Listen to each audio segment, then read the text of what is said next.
నమస్తే, welcome to Vihari TV. నేను KV. ముందుగా హెడ్లైన్స్. సింహాచలంలో ప్రోటోకాల్ దర్శనాల పేరిట అప్పన్నస్వామి ఆదాయానికి గండి కొడుతున్న పిఆర్ఓ సిబ్బంది.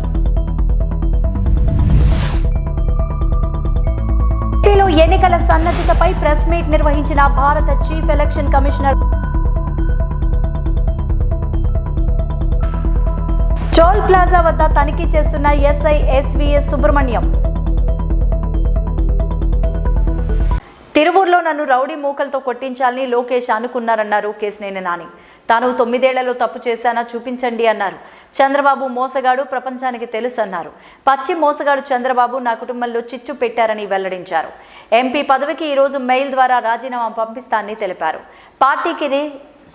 పార్టీకి కూడా రాజీనామా చేస్తానన్నారు. సీఎం జగన్తో కలిసి పనిచేస్తానని కేశినేని నాని తెలిపారు. చంద్రబాబు పచ్చి మోసగాడని, ఈ రాష్ట్రానికి అస్సలు పనికిరాడన్నారు. జగన్ పెద్దల పక్షపాతి అని, జగన్ నాకు బాగా నచ్చారని తెలిపారు. నా రాజీనామా ఆమోదం పొందగానే వైసీపీలో చేరుతానంటూ వెల్లడించారు. నాకు నా విజయవాడ అభివృద్ధి ముఖ్యమని, విజయవాడ పట్ల చంద్రబాబుకి చిత్తశుద్ధి లేదన్నారు. విజయవాడ రియాలిటీ అమరావతి డ్రీమ్ సిటీగా పేరు మోసిందన్నారు. జగన్మోహన్ రెడ్డిని టికెట్ అడగడం లేదని, ఆయన ఏ బాధ్యత అప్పగిస్తే ఆ పని చేస్తానని తెలిపారు. గత 4వ తేదీ నుంచి జరుగుతున్న పరిణామాలకి అన్నీ మీకు తెలుసు. సో నేను తెలుగుదేశం పార్టీకి లోక్సభకి రాజీనామా చేసి తర్వాత పార్టీకి కూడా రాజీనామా చేస్తాను కూడా నేను చెప్పాను. నేను 2013 జనవరి 16వ తారీఖు నుంచి విజయవాడ పార్లమెంట్ ఇన్ఛార్జిగా అభ్యర్థిగా తెలుగుదేశం పార్టీ కోసం కష్టపడుతూ జరుగుతూ ఉన్నాయి. ఆ రోజు 2013 జనవరి 21న కృష్ణా జిల్లాలోకి పాదయాత్ర చంద్రబాబు నాయుడు గారు మీకోసం పాదయాత్ర ఎంటర్ అవుతాయంటే 16వ తారీఖు నన్ను విజయవాడ పార్లమెంట్ ఇన్ఛార్జిగా మరియు పార్లమెంట్ అభ్యర్థిగా ప్రకటించి నన్ను పంపించడం జరిగింది. ఆ రోజు నుంచి ఈ రోజు వరకు కూడా నేను పార్టీ కోసం కష్టపడినటువంటి తీరు మీ అందరికీ తెలుసు. ముఖ్యంగా 2014 ఎన్నికల వరకు పాదయాత్ర తర్వాత పంచాయతీ ఎన్నికలు, ఎంపీటీసీ ఎన్నికలు, అట్లాగే కార్పొరేషన్ మున్సిపల్ ఎన్నికలు, తర్వాత జనరల్ ఎలక్షన్స్. ఈ ఉమ్మడి కృష్ణా జిల్లాలో మరి మొత్తం అంతా నా పురస్కారాన్ని తీసుకుని నేను చేశాను. సావులైనా నేను చేశాను, దినాలైనా నేను చేశాను పార్టీ తరఫున. అట్లాగే కొంతమందికి ఆ రోజు నెలవారీ జీతాలు కూడా చెల్లించుకుని ఆదేశాలు ఇస్తే చంద్రబాబు నాయుడు చెల్లించడం జరిగింది. నా సొంత వ్యాపార సంస్థలన్నీ కూడా తెలుగుదేశం పార్టీ ముఖ్యమని చెప్పి నేను ఈ పార్టీ గెలుపు అవసరం అని చెప్పి భావించి నేను ఆ పనులన్నీ చేశాను. అంతకుముందు మీ అందరూ తెలుసు, అంతకుముందు జరిగిన బై ఎలక్షన్లో దాదాపు నాకు తెలిసి 17 మందో 18 మందో కాంగ్రెస్ నుంచి రాజీనామా చేసి వైకాపా తరఫున పోటీ చేసిన అభ్యర్థులు భారీ మెజార్టీతో గెలిచారు. అది 2012లో 14లో నాకు గుర్తు 12 నాకు గుర్తులేదు. అప్పుడు అందరూ అన్నారు నన్ను, ఎందుకు నువ్వు ఈ డబ్బులు వేస్ట్ చేసుకుంటున్నావు, టైం వేస్ట్ చేసుకుంటున్నావు. ఏపీలో ఎన్నికల సన్నద్ధతపై ప్రెస్ మీట్ నిర్వహించిన భారత్ కమిషనర్ కార్యక్రమంలో పాల్గొన్న కమిషనర్స్ అనూప్ చంద్ర పాండే, అరుణ్ గోయ్. ఇక వివరాలను పరిశీలిస్తే ఏపీ స్టేట్లో రాబోయే ఎన్నికలను దృష్టిలో పెట్టుకొని సిఈసి ఎస్హెచ్ రాజీవ్ కుమార్ మాట్లాడారు. 2024 పార్లమెంటు ఎన్నికలకు అసెంబ్లీ డిసెట్ సన్నాహాలు జరుగుతున్నాయని, ఇంకా దేనికోసం వాటాదారులను సమీక్షించడానికి మరియు సంప్రదింపులు జరపడానికి ఆంధ్ర మొదటి రాష్ట్రాన్ని సందర్శించి చేయవలసి ఉందని, 2024లో సాధ్యమైనంత వరకు ఉత్తమమైన ఎన్నికల అనుభవం ప్రపంచంలోని అతిపెద్ద ప్రజాస్వామ్య దేశానికి నిజంగా సరిపోతుందని మిస్టర్ కుమార్ వాటాదారులందరికీ వాగ్దానం చేశారు.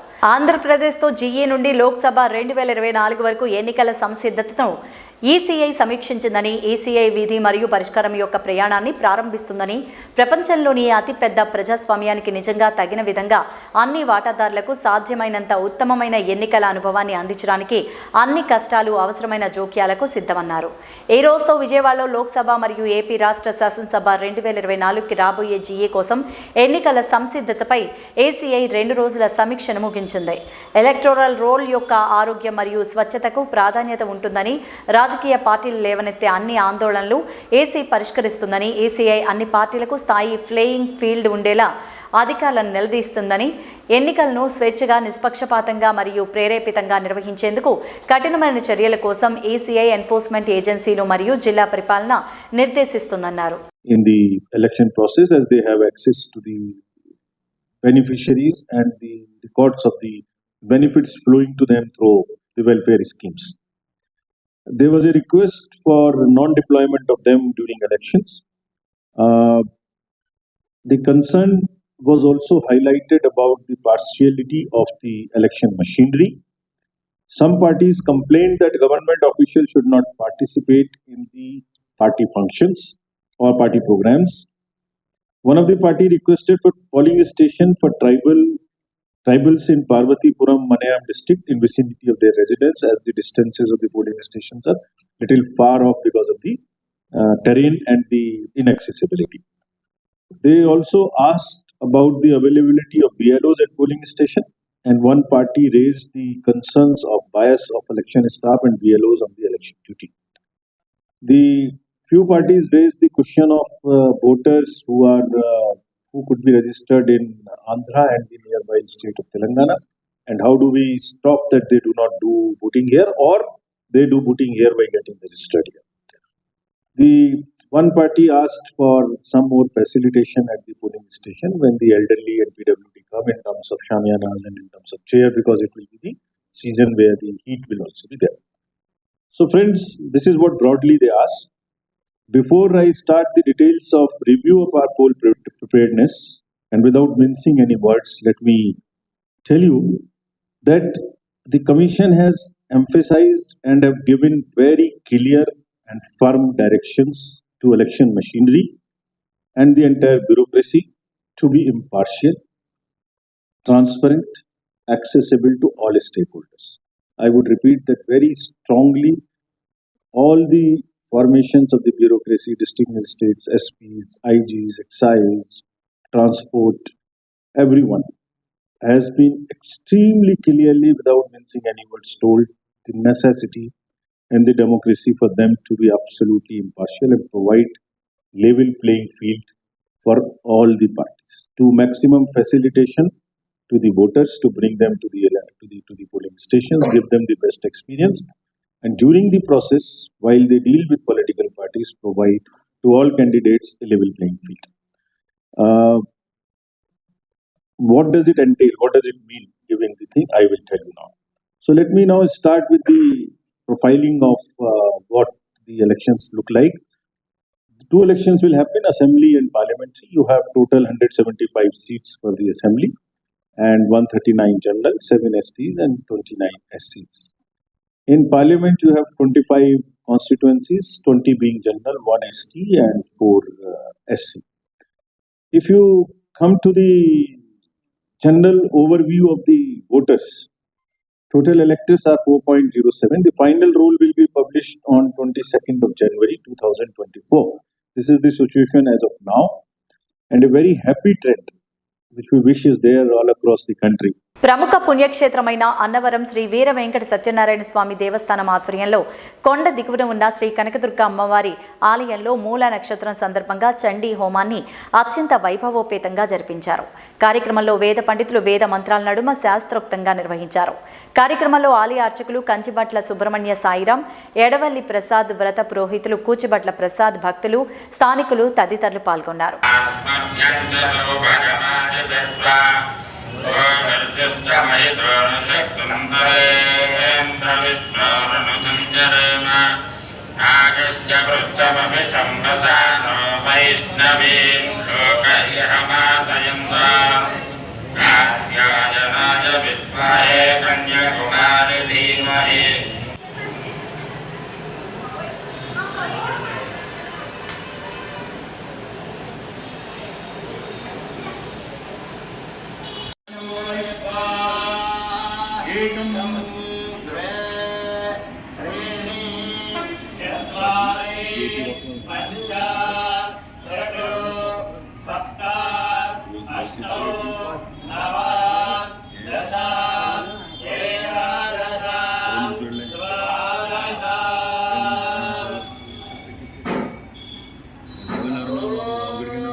డాక్టర్ బిఆర్ అంబేద్కర్ కోనసీమ జిల్లా మండపేట నియోజకవర్గం గ్రామంలో రామచంద్రాపురం డీఎస్పీ ప్రసాద్ పోలింగ్ బూత్ని పరిశీలించారు. ఈ సందర్భంగా ఆయన మాట్లాడుతూ పోలింగ్ బూత్లో ఏమైనా సమస్యలు ఉన్నాయా లేవా అనేది, అలాగే పోలింగ్ బూత్ ఏ విధంగా ఉన్నాయని పరిశీలించడం జరిగిందన్నారు.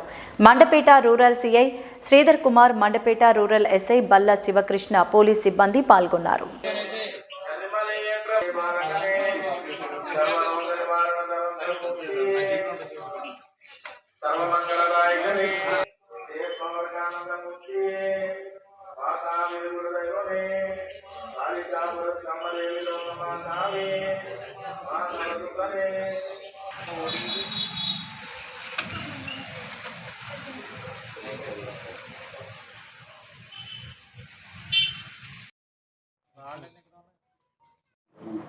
మండపేట అసెంబ్లీ నియోజకవర్గంలో ఉన్నటువంటి పరిధిలో ఉన్నటువంటి పోలింగ్ కేంద్రాలని పరిశీలిస్తున్నాము.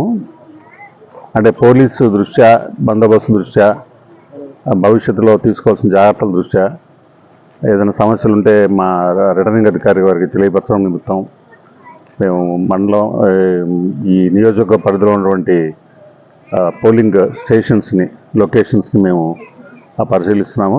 ఈరోజు మేము మండపేట రూరల్ పోలీస్ స్టేషన్ పరిధిలో ఉన్నటువంటి పోలింగ్ కేంద్రాలను పరిశీలిస్తున్నాము. ఇప్పుడు మన కేశవరంలో ఉన్నాము. ఇక్కడ ఉన్నటువంటి పోలింగ్ స్టేషన్స్ని పరిశీలిస్తున్నాము. మా సిఏ గారు, మా లోకల్ ఎస్ఐ గారు తో పాటు అన్నీ పరిశీలించడం జరుగుతుంది. ఎక్కడైతే ఏమైనా లోటుపాట్లు ఏమైనా ఉన్నాయా ముందు జాగ్రత్తగా వాటిని నోట్ చేసుకుని వాటిని మేము ఆర్ఓ గారు తెలియపరుస్తాము. తద్వారా అడ్వాన్స్గా ప్రికాషనరీగా ముందు జాగ్రత్తగా చిన్న మెజర్స్ తీసుకోవడానికి వాళ్ళకి అవకాశం ఉంటుంది. అందు నిమిత్తం ఈనాడు ఈ కార్యక్రమాన్ని మేము టేకప్ చేశాము. ఆల్రెడీ నేను ఇప్పటికే రామచంద్రపురం నియోజకవర్గం మొత్తం చూడటం జరిగింది. అన్ని పోలింగ్ బూత్లు కూడా పరిశీలించడం జరిగింది. ఇంకా ఇప్పుడు మండపేట నియోజకవర్గం మొదలుపెట్టాను ఈరోజు నుంచి. ఆ మండపేట నియోజకవర్గంలో కూడా ఆల్రెడీ రాయవరం పోలీస్ స్టేషన్ చూసేసాను మొత్తం. ఇప్పుడు Mandapeta rural police station, town police station, Angara police station ఏరియాల్లో ఇంకా చూడవలసి ఉంది. సో ఈరోజు ఇక్కడ చూస్తున్నాము. ఇది కంప్లీట్ చేసిన మిగతా చూస్తాము. దీని మీద ఏదైనా మేము రానున్న సంక్రాంతి పండుగ నేపథ్యంలో జగ్గంపేట నియోజకవర్గం ప్రజలందరికీ జగ్గంపేట సీఐ లక్ష్మణరావు శుభాకాంక్షలు తెలిపారు. ఈ సందర్భంగా ఆయన మాట్లాడుతూ సంక్రాంతి పండుగ తెలుగు ప్రజల సాంప్రదాయానికి, గౌరవానికి వన్నె తెచ్చేదని ఆయన వెల్లడించారు. అదేవిధంగా గ్రామాల్లో కోడి పందాలు, గుండాటలు, పేకాట వంటి అసాంఘిక కార్యక్రమాలకు పాల్పడవద్దని ఆయన కోరారు. ముఖ్యంగా యువకులు మద్యం సేవించి వాహనాలు అతివేగంగా నడిపి ప్రాణం మీదకి తెచ్చుకోవద్దని వెల్లడించారు. వాహనం నడిపే ప్రతి ఒక్కరూ లైసెన్స్ కలిగి ఉండాలని, హెల్మెట్ ధరించాలని, బండి రికార్డ్స్ కరెక్ట్గా ఉండాలని ఆయన సూచించారు.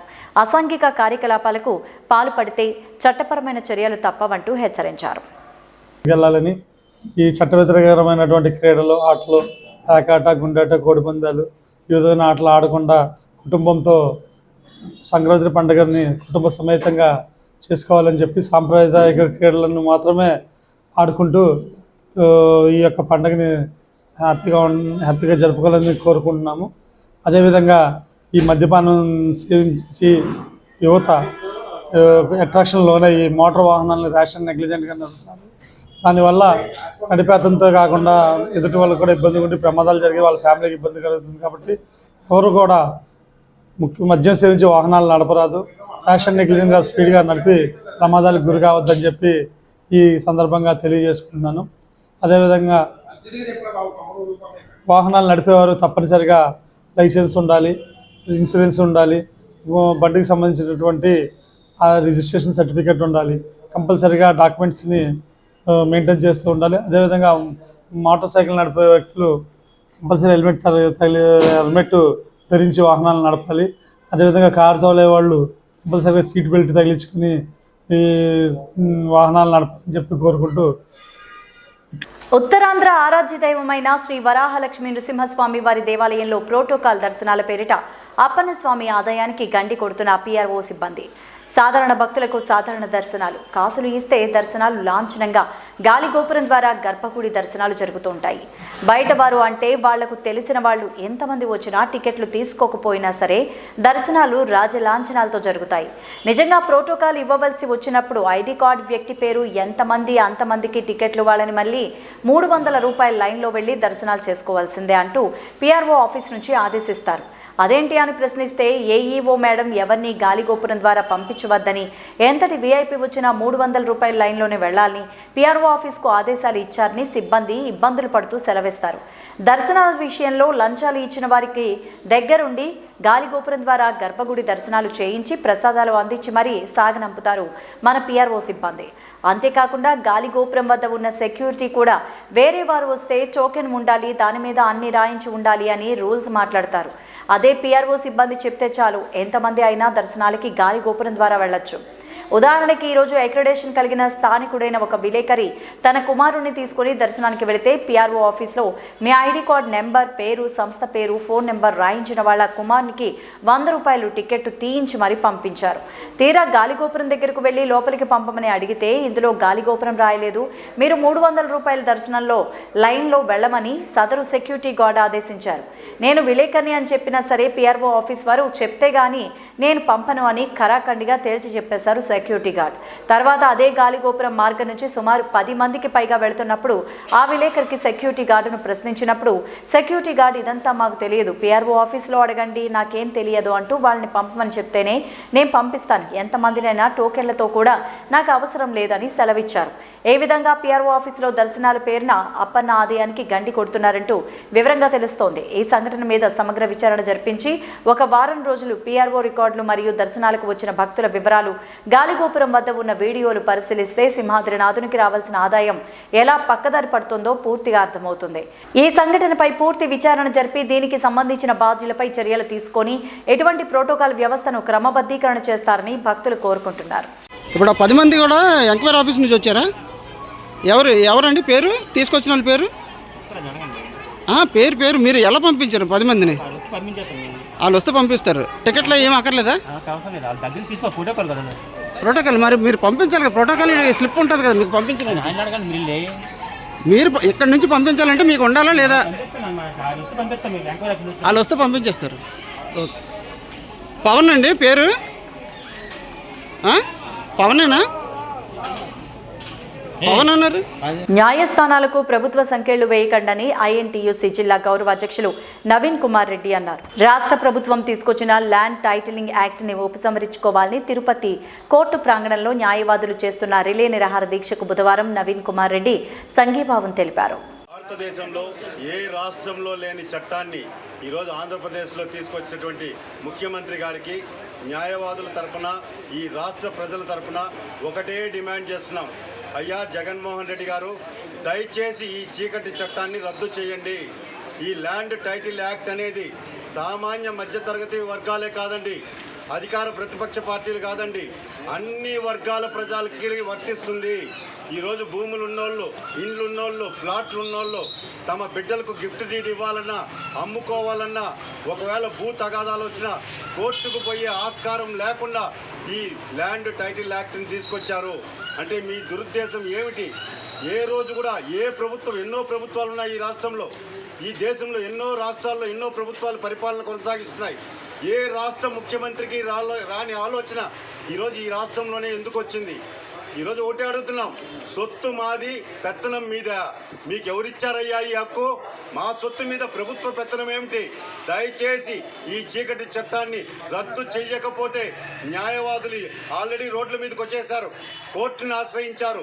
రేపు ఖచ్చితంగా ఎవరైతే ప్రజాప్రతినిధులు ఉన్నారో వాళ్ళ ఇండ్లని ముట్టడించే కార్యక్రమాలు చేపడతాం. అలాంటి పరిస్థితులు తీసుకురావద్దండి అని చెప్పని ముఖ్యమంత్రి గారిని హెచ్చరిస్తున్నాం. ఈరోజు అంబేద్కర్ రాజ్యాంగం ప్రకారం ఒక చట్టాన్ని తీసుకొచ్చింది మన దేశంలో. ప్రజాస్వామ్య వ్యవస్థలో న్యాయ వ్యవస్థ ఉంది, రెవెన్యూ వ్యవస్థ ఉంది, రిజిస్ట్రేషన్ల వ్యవస్థ ఉంది.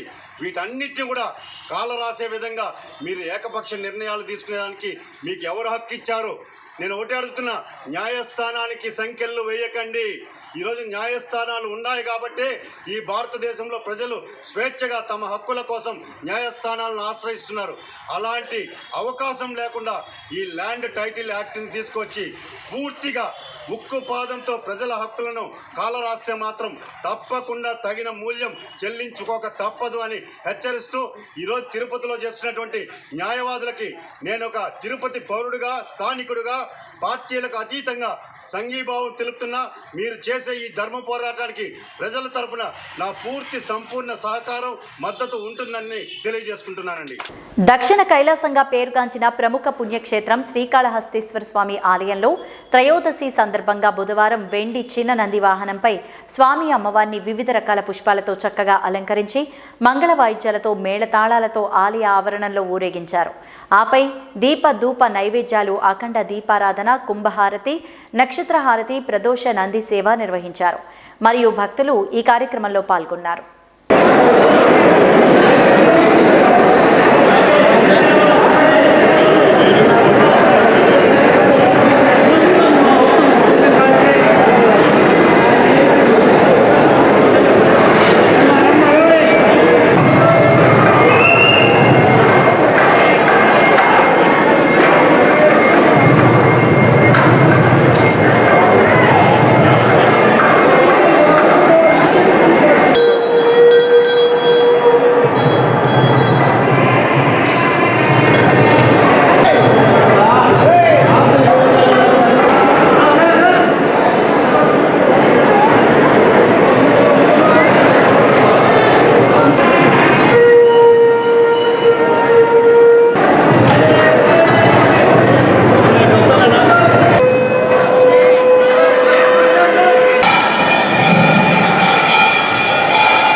ఇవి బులెటిన్ అప్డేట్స్. నమస్తే.